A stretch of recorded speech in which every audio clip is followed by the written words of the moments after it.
In California, investigating after a group of immigrants was dropped off at a church in Sacramento this weekend. They were flown by private aircraft, believed to be from the southern border with the help of Florida's government. And Jorge Ventura is here live to explain. Jorge, depending upon which newspaper you read, you're going to notice different headlines. One saying this was kidnapping, but then there are a lot of people who would say these people who they flew from the southern border came into the country illegally, and just like we've seen in other places, they were bused or flown to another state because Texas is overwhelmed.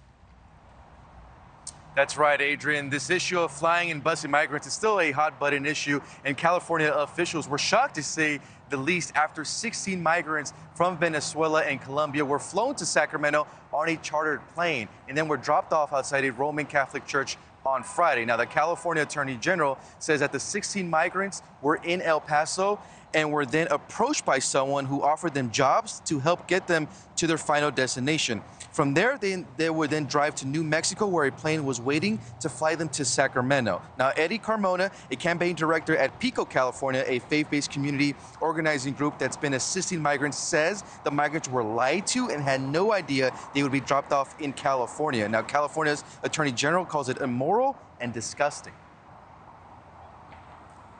It might well potentially be illegal. So what will we do? We are investigating Ron DeSantis. We are investigating the state of Florida. We are investigating their vendor who implements this so-called state of Florida voluntary transportation program. Virtual Systems is their name, for potential criminal and civil liability.